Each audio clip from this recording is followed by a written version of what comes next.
I'm Carrie Ann Hobbs, and I work at the Air Force Research Lab in the Autonomous Controls branch. I'm Lieutenant Colonel Lexi Plunkett, and I'm the material leader for F-22 modernization. So my name is Patricia Hill. I am the programs chief for the 76 AMXG maintenance group here at Tinker Air Force Base. So if you guys were to actually shadow me and follow me around, you'll see me in a lot of meetings. You'll see me checking a lot of emails. You'll see me sometimes going out and harassing the squadrons. So we have 5 different squadrons here.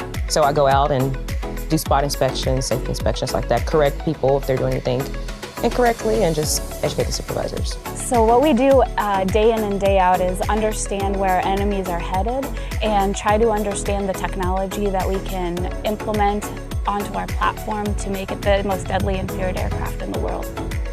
My job is to design and evaluate autonomous automatic control systems on aircraft. So one of the systems that I worked on was the automatic ground collision avoidance system and the automatic air collision avoidance system. And what these systems do is that they detect when a collision between an aircraft and the ground or 2 aircraft is about to happen, and it automatically maneuvers without the pilot having to do anything to avoid the collision. When I first got excited about the F-22 Raptor was on my graduation from the United States Air Force Academy, and I got to see it on its first demonstration flight in 2004. It was about 20 minutes, and my parents wanted to leave, and all I could do was look up with my jaw dropped. And basically, ever since that moment, I've kind of been obsessed with somehow impacting the future of the F-22 Raptor. So I grew up in Houston, Texas, and the Johnson Space Center has the Space Center Houston that's there. It's kind of this public museum.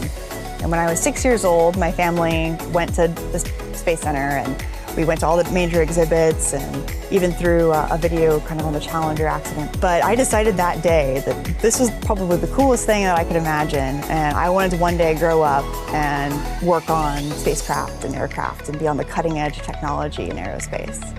So I think I was probably 10 years old when I understood that that's an aerospace engineer. I was a fuel mechanic.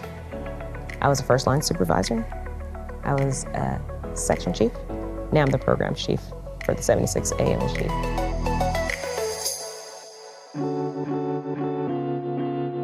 So I am pretty, I'm a bubbly boss. I'm fun, but I'm pretty blunt and direct, so if you're messing up anyways, you're gonna know. I'm a transparent leader, and so that's what I think most people respect about me. The team that I have is incredible, world class, and the technology that I get to see and integrate onto our weapon system is absolutely amazing.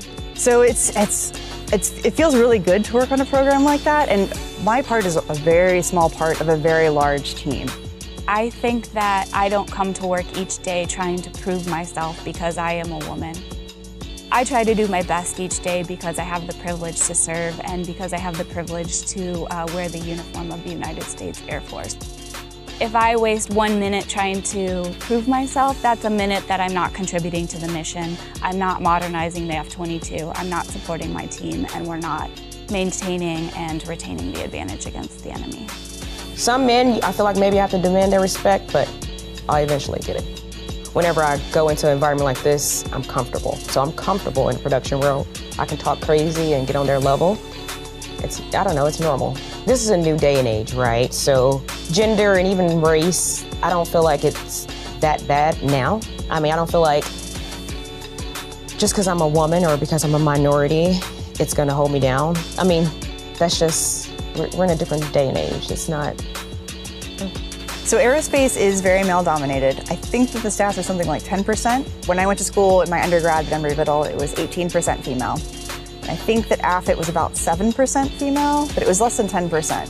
So to some degree I have fun with it because I feel like as soon as I start talking, then they realize, okay, she's an engineer, she knows what she's talking about, she's competent. But I think there is this feeling that you almost are representing women, and you have to go 110%.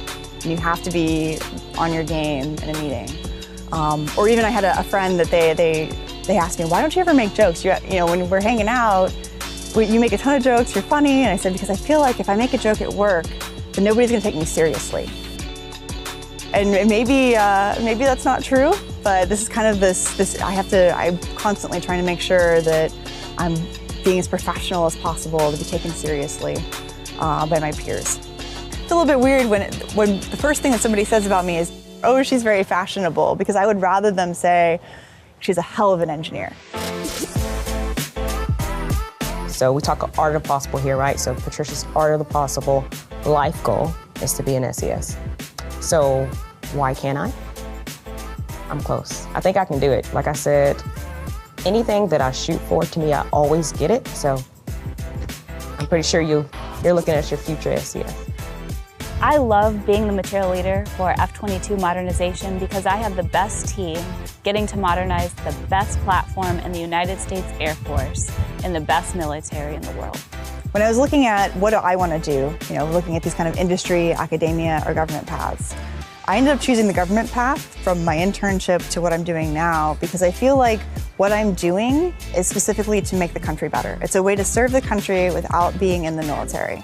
And so any decision that I make is, what's best for our troops, our soldiers, what's best for our country versus what's best for the bottom line. And to me, I feel like every day that I'm coming into work, I'm able to make a difference. It can be stressful at times, but then I'm also glad that I'm able to help. I mean, everybody needs a Patricia around.